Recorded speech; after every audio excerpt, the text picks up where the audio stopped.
Kidlat News Updates. Sa ating mga balita, kasabwat ni Pastor Apollo Quiboloy, arestado sa Davao City. Ika-8 taon ng arbitral victory ng Pilipinas laban sa China ginugunita ngayong araw. At Cebu Pacific Plane nabalahaw sa damuhan sa NAIA Taxiway. Ako po si Cesar Soriano, kasama ang buong puwersa ng Kidlat News Channel para ihatid ang nangungunang mga balita sa buong kapuluan ngayon. Nasa kamay na ng mga otoridad ang isa sa mga kapwa-akusado ni Pastor Apollo Quiboloy na si Pauline Canada.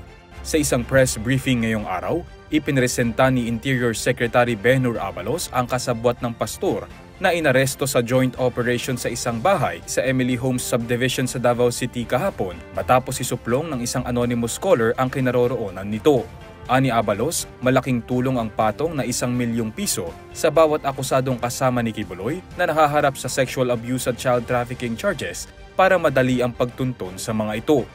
Babala ni Abalos kay Quiboloy at sa iba pang nagtatagong akusado, lumiliit na ang kanilang pinagtataguan at kung wala umano silang kasalanan, ay mas mabuting sumuko na sa otoridad.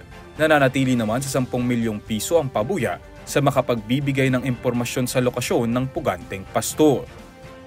Nanindigan ng Department of Foreign Affairs o DFA na mananatili ito sa pag-obserba sa rule of law at mapayapang pagsasaayos ng tensyon sa West Philippine Sea o WPS. Kasabay ng paggunita sa ika-8 anibersaryo ng pagkapanalo ng Pilipinas sa Permanent Court of Arbitration sa The Hague, Netherlands laban sa China.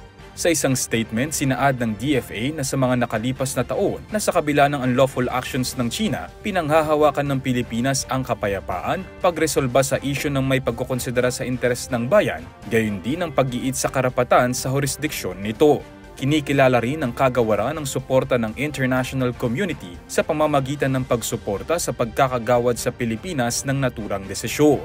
Samantala, pinirmahan ni Palawan Governor Dennis Socrates ang Provincial Ordinance No. 3498 ngayong araw na nagdedeklara sa July 12 ng bawat taon bilang West Philippine Sea Victory Day sa probinsya. Isang WPS Victory March din ang ginanap sa Puerto Princesa City kaninang umaga na may temang West Philippine Sea Victory Day, Pilipinas ang nanalo, Pilipino isulong mo, para gunitayin ang pagkapanalo ng Pilipinas laban sa China, kaugnay sa karapatan ng bansa sa pinagtatalunang teritoryo.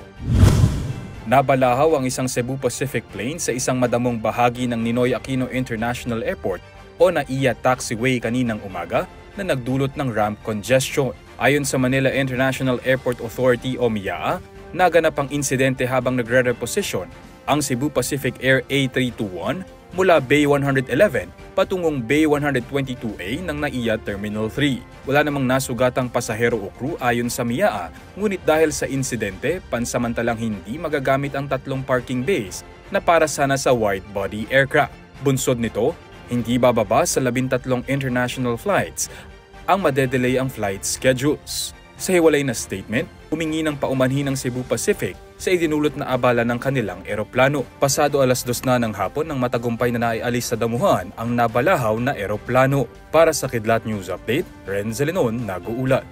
Atin niyo pong natunghayan ang mga headlines sa mga nakalipas na oras. Manatiling nakatutok para sa mga susunod na updates at breaking news. Ako po si Cesar Soriano, kasama niyo sa bawat pagputo ng balita.